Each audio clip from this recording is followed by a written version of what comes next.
वाणी भक्ति चैनल में आप सभी का स्वागत है। माता बहना जरूर करें यह वाले उपाय। श्री शिवाय नमस्तुभ्यम, हर हर महादेव। दोस्तों, आप सभी लोग जानते हैं कि 11 जून 2025 को है पूर्णिमा तिथि, जो बहुत ही खास है। और दोस्तों, यह वह पूर्णिमा है जो कि जेठ महीने में बुधवार को पड़ रही है। और दोस्तों, इसी दिन किया जाने वाला पंडित जी द्वारा बताया गया एक लाल फूल और एक सफ़ेद फूल वाले उपाय आप लोगों को ज़रूर करना चाहिए, क्योंकि दोस्तों यह एक ऐसा उपाय है जो कि हर दिन नहीं किया जाता है। ज्येष्ठ महीने में पूर्णिमा पड़ती है, उसी दिन किया जाता है। देखिए, यह दिन इतना खास होता है, इतना महत्वपूर्ण होता है। देखा गया है कभी कभी बड़े बड़े पूजा पाठ अनुष्ठान से जो मनोकामना पूर्ण नहीं होते, वह बुधवार पूर्णिमा के दिन एक छोटे से उपाय कर लेने से ही आपकी मनोकामना पूर्ण हो जाती है। और बहुत सारे लोगों ने इस वाले उपाय को किया भी है और उनको इस उपाय को करने का फल भी ज़रूर मिला है। अगर आप लोग भी इस उपाय को इस पूर्णिमा के दिन करना चाहते हैं तो आप इस उपाय को पहले अच्छे से समझ लेना, सुन लेना, उसके बाद करना।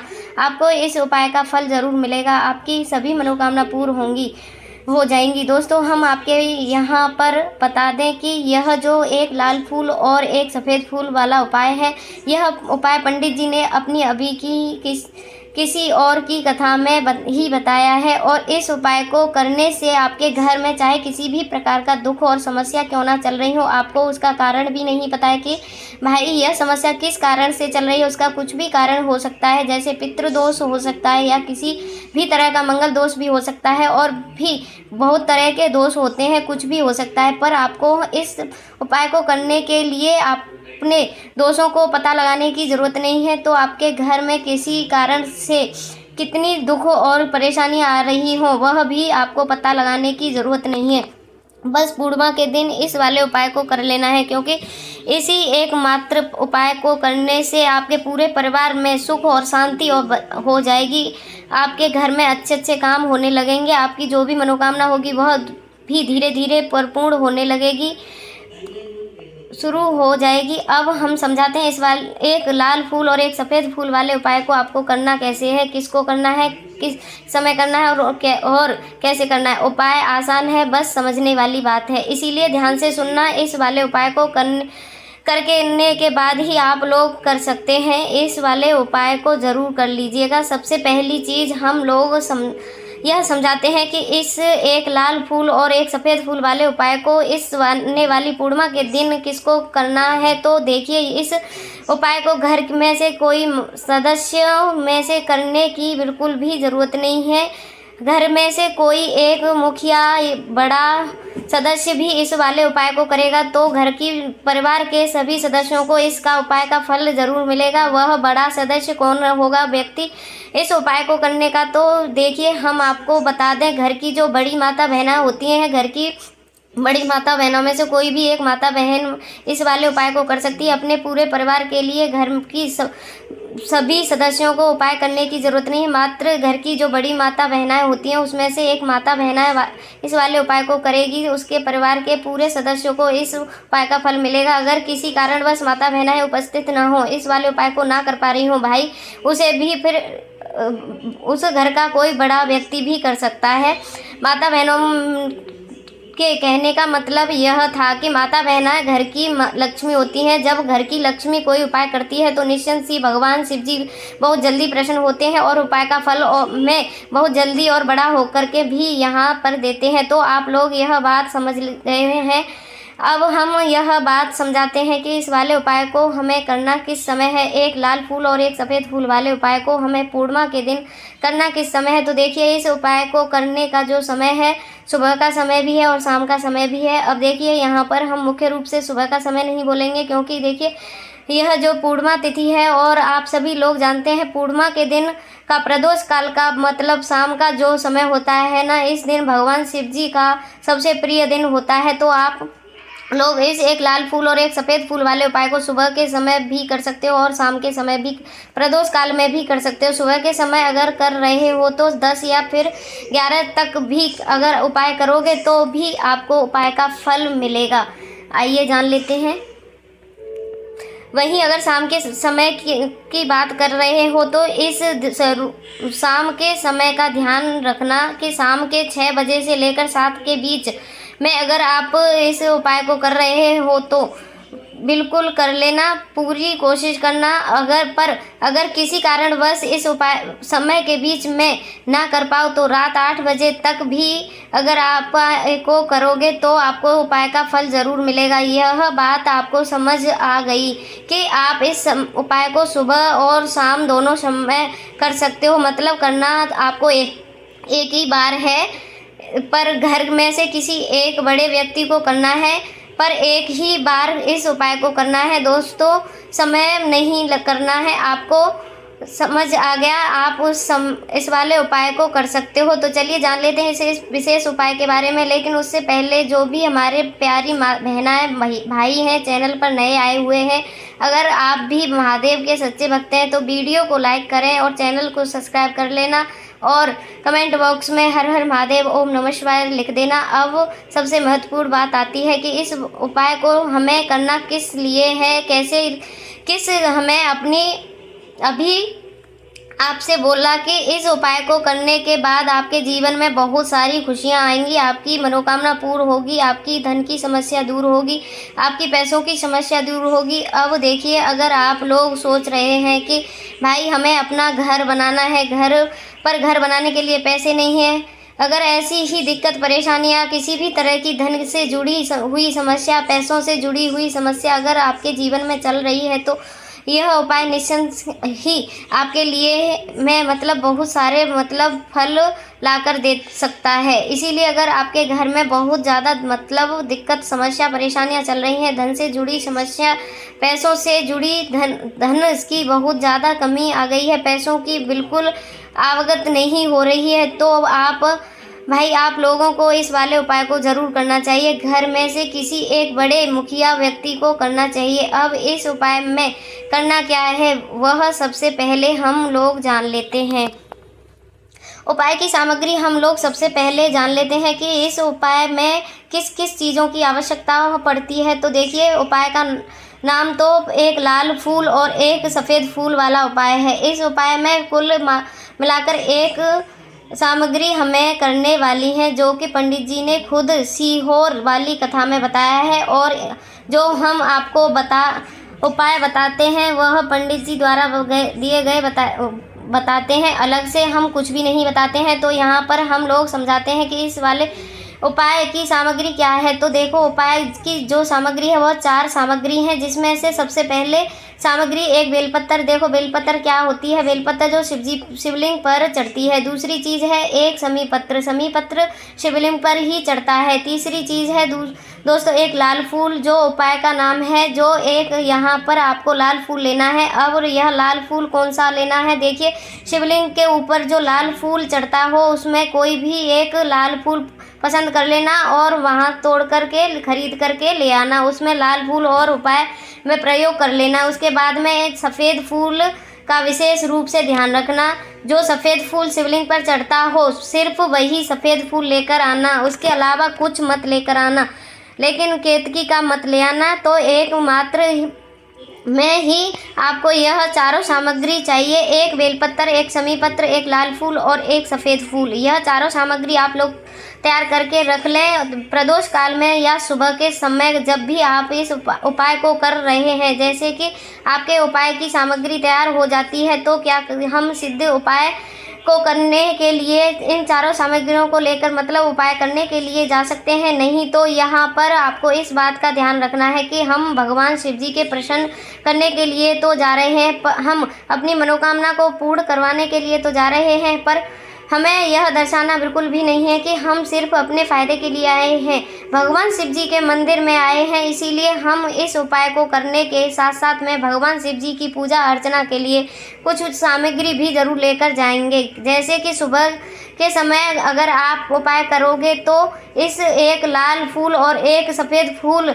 वाले उपाय को तो भाई सुबह के समय आपको 1 लोटा जल लेकर जाना है। जो लोग रोज़ शिव जी के मंदिर जाते हैं, पूजा अर्चना करते हैं, जल चढ़ाते हैं, फूल बेलपत्र चढ़ाते हैं, भाई वह अपनी पूजा अर्चना वैसी ही करना। बाकी जो सिर्फ उपाय को करने के लिए जा रहा हो वो कुछ भी लेकर नहीं जा रहा हो, उसमें कम से कम 1 लोटा जल अपने साथ में लेकर जाना चाहिए। अगर आप को उपाय कर रहे हो तो ना, क्योंकि इस वाले उपाय को आप भगवान शिव जी की पूजा अर्चना करने के बाद ही करना। वहीं अगर बात करें शाम के समय की, तो कोई व्यक्ति शाम के समय प्रदोष काल में इस वाले उपाय को कर रहा हो तो भाई आपको मात्र एक घी का दीपक तैयार करना है। यह बात का हमेशा बोलते हैं, शाम के समय प्रदोष काल में कोई दीपक का विशेष महत्व होता है। अमावस्या के दिन वह प्रदोष काल में जो भी व्यक्ति दीपक जलाता है ना भगवान शिव जी के मंदिर में, भाई उसके जीवन में सारी दुख और परेशानियां भी दूर होती हैं। तो भाई इस दिन दीपक का विशेष रूप से ध्यान रखना। आप लोग अगर आप इस उपाय को शाम के समय प्रदोष काल में कर रहे हो तो जो दीपक आप लोगे ना, यह आटे का लोगे, और जो आटा आप खुद लगाकर उसके अंदर कुछ भी मत डालना, मात्र सादा आटा लगाकर उसे तैयार कर लेना और एक मीडियम साइज का दीपक तैयार कर लेना। वही दीपक ज़्यादा बड़ा या ज़्यादा छोटा ना हो। उसके बाद में जो दीपक आप तैयार करो रहे हो तो उसके अंदर जो बाती रखोगे वह गोल बाती रखोगे। देखो, गोल बाती भी दो तरह की होती है, एक बाजार की और एक घर वाली। तो कोशिश करना आपने घर से में जो रुई रखी हो उस रुई से आप लोग एक गोल बाती अपने हाथों से बनाना। उपाय का फल अच्छा मिलता है। भगवान शिव जी जल्दी प्रसन्न होते हैं। जब हम किसी भी उपाय को अपने हाथों से परिश्रम करके तैयार करते हैं तो उसका फल बहुत जल्दी मिलता है। आपको उस दीपक के अंदर एक गोल बाती रख देनी है। इसके अंदर जो चीज़ आप लोग डालोगे तो वह क्या डालोगे? शुद्ध देशी गाय का घी। इस बात का विशेष रूप से ध्यान रखना, क्योंकि भगवान शिव जी का सबसे प्रिय दिन और प्रिय समय पर हम लोग इस वाले उपाय को कर रहे हैं। तो थोड़ा सा शुद्ध देशी गाय का घी इतना डालना कि वह दीपक कुछ समय तक चल सके। ना बाजार वाला, ना मिलावटू वाला डालना, ना भैंस वाला डालना। शुद्ध देशी गाय का घी आपको इस उपाय में इस्तेमाल करना है। पर गाय के देशी घी भगवान शिव जी प्रसन्न होते हैं और इस शुद्ध देशी गाय के घी से घर में बरकत बनी रहती है और हमारे घर में सुख शांति बनी रहती है। इस शुद्ध देशी घी गाय का अपने घर में हमेशा रखा करो। वह भगवान शिव जी के कार्यों में भी प्रयोग आता है और उपायों में भी हम लोग उपयोग कर सकते हैं। तो यहाँ पर आपकी सारी तैयारी हो चुकी है। उपाय को करते समय शुद्धता का विशेष रूप से ध्यान रखिएगा। सुबह कर रहे हो तो भाई सुबह तो आपको स्नान करना ही करना है। बाकी शाम के को कर रहे हो तो शाम को मात्र हाथ मुंह धोकर भी आप लोग इस वाले उपाय को कर सकते हो। उसमें कोई दिक्कत वाली बात नहीं है भाई। उपाय की पूरी सामग्री तैयार करके पूजा सामग्री लेकर आपको भगवान शिव जी के मंदिर पहुंच जाना है और आपके घर के पास में ही जहां भी शिवलिंग विराजित हो, शिवालय हो, वहां पर आप लोग पहुंच जाना। और जैसे ही आप भगवान शिव जी के मंदिर पहुंचने हो, वहां जाकर ही उपाय शुरू नहीं करना है। पहले आपको भगवान शिव जी के पूजा अर्चना करना है। शिव जी की अर्चना कैसे करोगे? सुबह के समय गए होंगे तो एक लोटा जल वगैरह जो भी पूजा सामग्री लेकर गए हो उसे पहले पूजा सामग्री आप लोग मतलब पूजा भगवान शिव जी की कर लो। जो व्यक्ति सिर्फ एक लोटा जल लेकर गया है वह शिव जी की शिवलिंग पर मात्र एक लोटा जल एक धारा में धीरे धीरे करके चढ़ा दो। अपनी पूजा अर्चना आप लोग जो पूरी कर लो। पहले सारी के बाद अगर आप शाम के समय कर रहे हो तो पहले जाकर बैठो भगवान शिव जी के शिवलिंग के पास में। आप जो दीपक तैयार करके लेकर गए हैं उस दीपक को पहले जलाना है। यह जो दीपक है आप लोग जलाओगे ना, यह किसी और की माचिस से नहीं जलाना है और इस दीपक को अपनी ही माचिस से जलाना है। अगर आपने मंदिर की माचिस या किसी और की माचिस से ले ली, इस उपाय को करने में इस उपाय का फल उस व्यक्ति को भी थोड़ा बहुत मिल जाएगा। इस बात का ध्यान रखना है। आप लोग अपनी माचिस लेकर जाना और इस दीपक को जलाना। दीपक को जलाने के बाद भगवान शिव जी की शिवलिंग के पास में रख देना। शिवलिंग के इतना पास मत रखना कि भगवान शिव जी को आँच नहीं लगे, थोड़ी दूरी बनाकर ही रखना। इस दीपक को शिवलिंग के पास में आप लोग रख दीजिए। अब जैसे ही आपकी पूजा अर्चना हो जाती है, भगवान शिव जी को शिवलिंग के सामने या आसपास कहीं पर भी बैठ जाएं। उपाय को करने के लिए और उपाय को करने से पहले आप लोग अपनी विचारों की पूजा सामग्री निकाल लीजिए। उपाय की जो भी सामग्री वह निकाल लीजिए और भगवान शिव जी की शिवलिंग के ऊपर एक माता अशोक सुंदरी जी का स्थान देख लीजिए। माता अशोक सुंदरी जी का स्थान होता है वह जलाधारी के ऊपर होता है। जलाधारी के बिल्कुल बीचों बीच में होता है। आप लोगों ने देखा भी होगा शिवलिंग की जलाधारी जो होती है, जलाधारी के बिल्कुल बीचों बीच का जो स्थान होता है वह माता अशोक सुंदरी जी का स्थान होता है, क्योंकि यहीं पर हमें यह जो उपाय को करना है। सबसे पहली चीज अब हम उपाय को करना शुरू करते हैं। आप सबसे पहले अपनी एक बेलपत्र उठा लो। एक बेलपत्र को आपको माता अशोक सुंदरी जी वाले स्थान पर सबसे पहले समर्पित करना है। बेलपत्र की डंडी का मुख होगा जलाधारी की तरफ, जहाँ से जल बहता है नीचे गिरता है, और बीच वाला बड़ी पट्टी वाला मुख शिवलिंग की तरफ होगा। इस तरीके से आपको इस बेलपत्र को माता अशोक सुंदरी वाली स्थान पर समर्पित कर देना है। इसके बाद में अपनी एक समी का पत्र उठाना है जो आप उपाय के लिए लेकर आए हुए हैं। समी पत्र को उठाकर समी पत्र की जो डंडी का भाग होगा वह जलाधारी की तरफ करके, जहाँ से जल बहता है नीचे गिरता है उस तरफ करके, और पत्ती वाले भाग को शिवलिंग की तरफ करके इस समी पत्र को उस बेलपत्र की ऊपर आपको समर्पित कर देना है। समर्पित करने के बाद आप एक लाल फूल और जो उपाय है करने के लिए लेकर आए हैं, जो इस लाल फूल का जो भी खिला हुआ भाग है उसे शिवलिंग की तरफ